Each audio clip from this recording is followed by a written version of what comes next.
마태복음 5장에서 7장까지를 우리가 산상수훈 이렇게 말하죠. 수훈이다 그러면 이제 후세에도 계속해서 전수되어서 교훈 삼아야 할 아주 중요한 말씀이기 때문에 수훈 이렇게 했고, 산상수훈, 산상 왜 붙였냐면 예수님이 갈릴리 야산에서 어느 야산에서 전하신 교훈 혹은 설교이기 때문에 산상수훈 이렇게 이제 후대의 신학자들이 그렇게 부른 것입니다. 예수님이 말씀을 전하실 때 많은 사람들이 이제 놀란 게 있어요.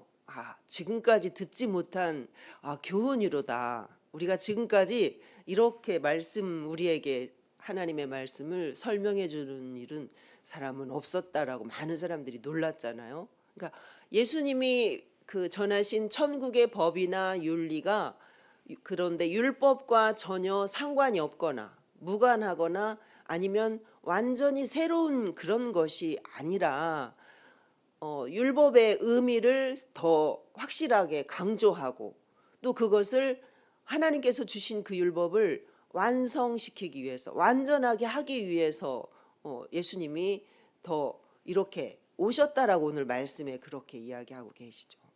그때 당시에 서기관들이나 바리새인들은 자기들이 율법의 해석자라고 자처를 했었잖아요.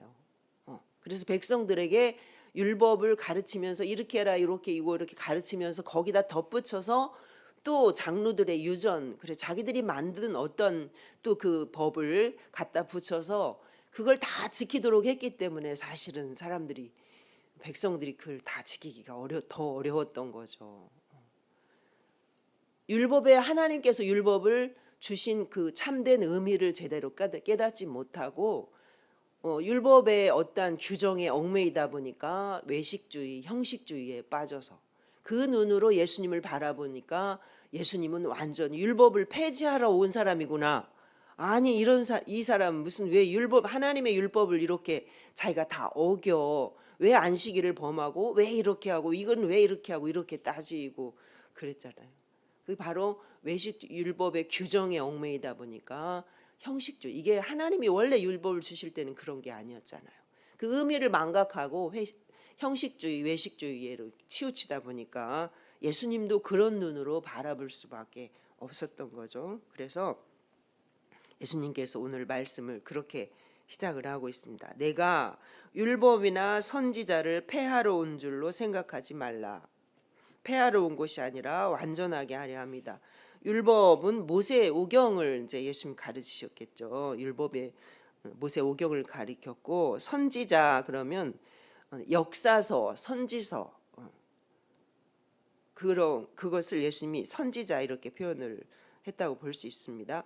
그 하나님 주신 이 말씀들을 내가 폐하러 왔다고 생각하느냐? 아니다. 폐하러 온 것이 아니라 뭐하러 왔다? 완전하게 하려고 했다라는 거죠. 완전하게 여기 완전하다라는 말은 충만하다 그런 의미가 있어요. 충만. 하나님의 명령이나 요구를 이렇게 성취한다라는 그 의미가 달려 있는 거죠. 그러니까 율법과 선지서는 준비적이고 예언적이었기 때문에 불완전하다고 할 수 있죠. 그런데 예수님은 그것을 성취하심으로 하나님께서 주신 율법을 완성시킨다는 그러한 의미가 있는 것입니다. 그러니까 우리 그 뒤에 5장 뒤에 이렇게 말씀 한번 보세요. 넘겨보면 그 27절 한번 보세요. 또 간음하지 말라 하였다는 것을 너희가 들었으나, 이건 이제 율법에 그렇게 하나님께 주신 원래 말씀 그렇다는 거예요. 나는 너희에게 이른다. 이것이 어떤 의미인가 하는 것을 예수님이 이제 확실하게 설명을 해주는 거예요. 음욕을 품고 여자를 보는 자마다 마음에 이미 뭐했다? 간음했다. 간음하지 말라 하는 걸 너희가 율법에서 들었는데 나는 너희에게 말한다. 여자를 보고 야, 저 여자 너무 멋지다. 저 여자하고 한번 잡았으면 좋겠다. 내가 마음에 이렇게 생각을 한 남자가 있다면 그 이미 뭐 했다는 거예요? 실제로 간음한 거나 마찬가지라는 거예요. 왜 그래요? 죄가 어디서부터 시작하니까? 마음에서부터 출발을 하잖아요. 마음에서부터 시작을 하니까 이미 간음한 거나 마찬가지라는 거예요. 자, 또 자, 이웃을 사랑하고 내 원수를 미워하라 하는 것을 너희가 들었으나 나는 너희에게 이르노니, 이 43절이에요. 너희 원수를 사랑하며 너희를 박해하는 자를 위하여 뭐해라?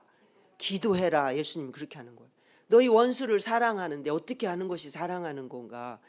나를 힘들게 하는 사람, 나를 그냥 힘들게 하는 그 원수 같은 사람을 위해서 너도 같이 하지 말고 그를 위해서 기도하고 축복하라. 이게 진짜 원수를 사랑하는 거다라고 말씀하시는 거예요. 예수님이 율법을 폐하러 온 게 아닌 거죠. 이 율법이 하나님 주신 원래 의미가 어떤 건가 하는 것을 예수님이 자세히 더 설명해서 말씀해 주시고, 이거는 이런 의미가 있다. 진짜 의미는, 이 말씀의 진짜 의미는 바로 이거다라고 예수님이 말씀해 주시는 거죠. 그러니까 우리 그 사마리아 사람 비유도 나오잖아요. 우리의 이웃이 누구입니까? 이웃을 사랑하고 하나님을 사랑하고 네 이웃을 너 몸처럼 사랑해라. 예수님 말씀하신 것을 듣고 어떤 사람이 찾아오잖아요. 내 이웃이 누구입니까? 그 사람은 나의 이웃이 누구인가 물어봤는데 예수님은 네가 너의 이웃에게 네가 어떻게 해라. 이것이 바로 네가 그 사람의 이웃이다라고 말씀하시면서 뭐라고 말씀하셔? 너도 가서 이와 같이 해라. 이렇게 하잖아요. 우리는 우리에게 다 관점을 두고 얘기하지만 예수님의 말씀은 그게 아니었던 거예요. 하나님이 주신 율법이 진짜 어떤 의미가 있는가 하는 것을 바로 이해하고 그 말씀은 이런 거다. 그러니까 이렇게 살아야 되는 거다. 이렇게 하는 것이 하나님이 주신 말씀이 참된 의미다. 그래서 나는 율법을 내가 없애려고 한 것이 아니라 완성시키려고 한 거다라고 예수님이 그렇게 설명을 해주는 거죠. 자, 18절은요. 진실로 너희에게 이르노니 천지가 없어지기 전에는 율법의 1.1획도 결코 없어지지 아니하고 다 이루리라 이렇게 말씀하세요. 천지가 없어지기 전에. 예수님이 이 땅에 다시 오셔서, 예수님 재림을 가리키죠.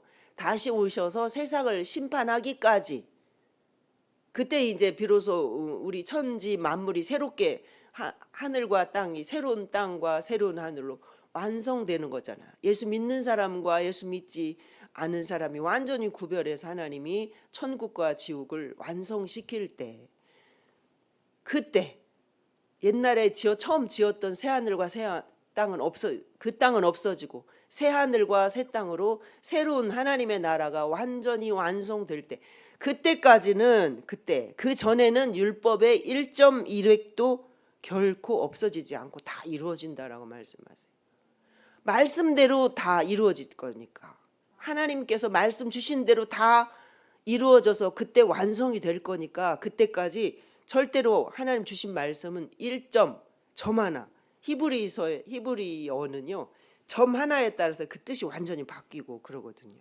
1획, 어떤 이렇게 살짝 어긋난 획 있잖아요. 이렇게 삐쳐진 그런 거, 그거 하나도, 점 하나도, 그러니까 성경의 작은 부분 하나, 하나님께서 주신 말씀 중에 작은 부분 하나까지도 너희가 마음대로 없애거나 지우거나 이렇게 하면 안 된다라는 거예요. 저 베드로후서 끝장 1장 끝에 가서 보면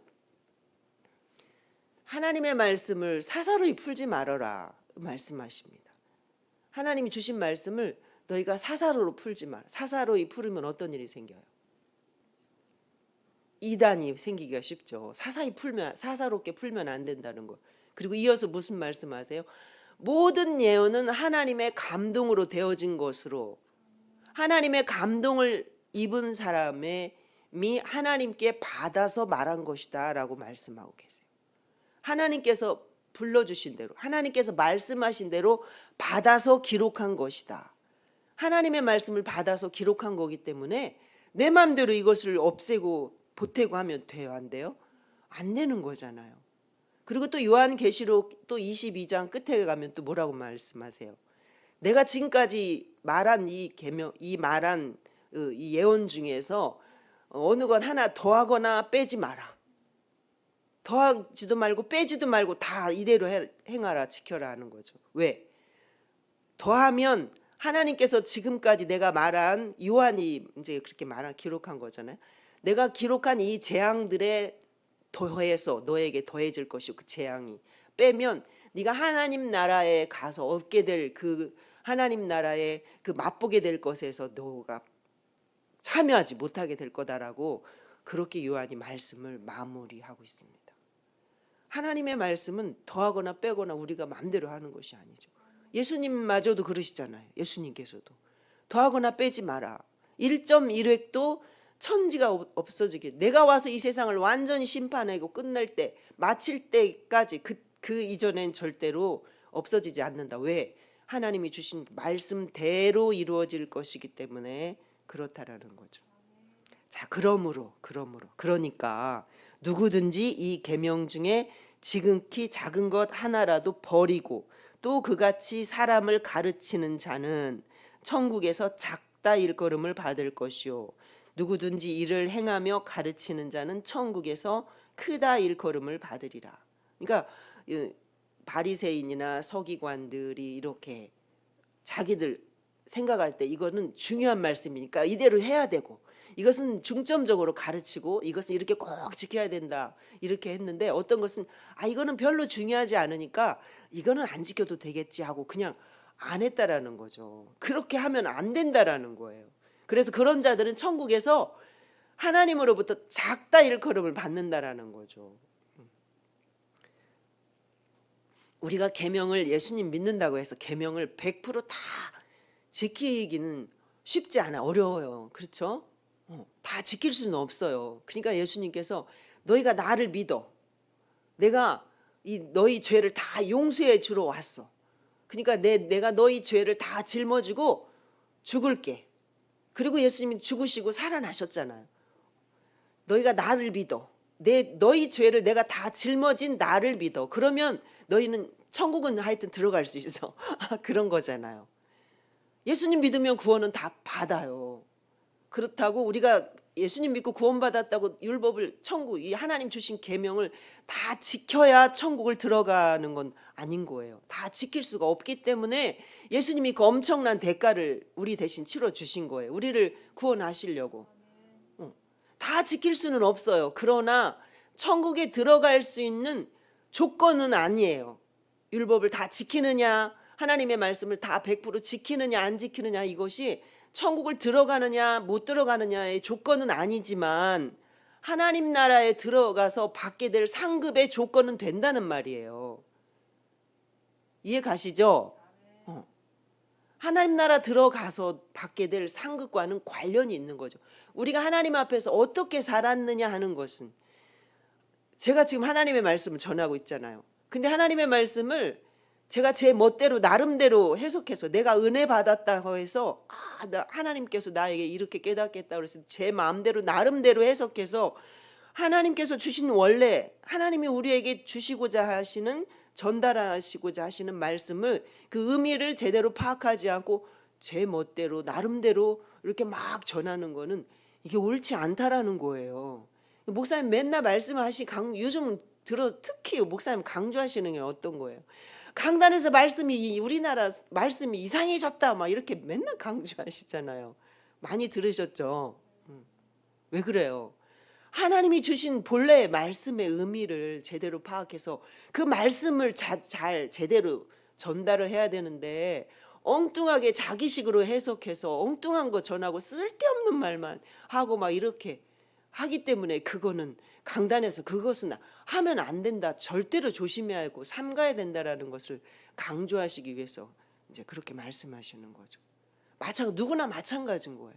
그때 당시에는 이렇게 설교하고 뭐 이런 게 말씀을 가르치고 해석하고 이런 게 다 서기관 바리새인들이 다 맡아서 이제 했던 거기 때문에 그렇게 하면은 안 된다라는 것을 예수님 말씀을 하시는 거예요. 자, 마지막 20절 말씀은요.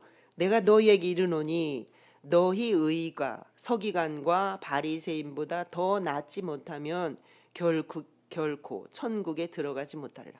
이거는 천국에 들어가느냐 못 가느냐의 말이에요. 아까는 천국에서 크다 작다 상급과 관련된 말씀이라면 이거는 너희의 의가 그 자리에 모인 사람들 예수님의 제자들을 향해서 하는 말씀인 거죠. 하나 예수님의 말씀을 듣는 모든 사람들. 그 너희의 의는 뭘까요? 너희의 의. 하나님의 말씀을 바로 깨닫고 오신 메시아로 오신 예수님을 믿고 예수님이 주시는 말씀을 잘 이해하고 하나님의 말씀의 그 뜻을 바로 깨달아서 그 말씀대로 그 뜻대로 순종할 때에 그때에 하나님 나라 천국에 들어갈 수 있다라는 거예요. 예수님 믿지 않으면 예수님이 오셔서 그 아주 금싸라기 같은 주옥 같은 말씀을 그렇게 쏟아내는데도 이것을 받아들이지 못하고 예수님을 그저 죄인들과 어울리는 사람, 율법을 폐기하려고 온 사람, 하나님을 모독하는 사람 이 정도로만 받아들이면 그 사람이 하나님 나라 들어갈 수 없는 거죠. 겸손히 바리새인들은 자기들 스스로 의롭다라고 생각했잖아요. 그래서 죄인들 이런 사람들 약한 사람들 자기들이 생각대로 자기들이 생각하는 나름대로의 말씀을 지키지 않는 사람들을 다 죄인으로 여겼기 때문에 자기들은 의롭다라고 생각하고 그들은 다 죄인으로 여겼단 말이에요. 그런데 예수님이 지금 예수님을 따르는 사람들은 다 어떤 사람들이에요? 자기들이 죄인 취급했던 사람들이 예수님을 다 쫓아다니면서 예수님의 말씀을 듣고 예수님을 믿게 되잖아요. 바리새인과 서기관들의 의는 율법주의, 형식주의에 빠져서 율법의 규정에 얽매여서 그것만 강조하는 사람들이고 너희들의 의는 그 율법의 참된 의미를 깨닫고 예수님이 주신 그 말씀을 믿고 과연 예수님이 하나님의 아들, 하나님이 보내주신 우리의 구원자라는 사실을 믿고 예수님을 따르고 예수님을 믿고 그 예수님 주신 말씀들을 지키며 그 뜻에 계속해서 순종하는 그러한 사람들이 하나님 나라 천국을 맛볼 수 있다라는 것을 예수님이 말씀을 하고 계신 것입니다. 그래서 오늘 말씀은 계속 이어지는 그 산상수훈의 서론격의 말씀이라고 할 수가 있습니다. 우리가 하나님이 주신 말씀을 다 지킬 수는 없지만 우리가 말씀을 지키려고 최선을 다해서 노력하면서 우리는 살잖아요. 내가 노력하면서 살려고 했지만 잘못했을 때는 어떻게 해야 돼요? 잘못했을 때는 내버려둬야 어쩔 수 없지. 나는 우리 인간은 어차피 연약한 존재이니까. 이러면 안 되는 거죠. 하나님 제가 하나님 말씀대로 하나님 말씀 지키면서 살아야 마땅한데 그렇게 살려고 했지만 나도 모르는 사이에 제가 연약해서 이렇게 하나님 말씀을 이렇게 또 잘 제대로 지키지 못했습니다 라면서 항상 우리를 돌아보고 우리 자신들을 잘 살피고 돌아보고 그러기 위해서 늘 말씀을 가까이 해야지. 내 자신을 말씀이 거울이잖아요. 나를 비춰주는. 내가 지금 이렇게 살아가고 있는 것이 잘하고 있는 건지 잘못 가고 있는 건지 누가 알려줘요? 하나님의 말씀이 우리에게 증언하시잖아요.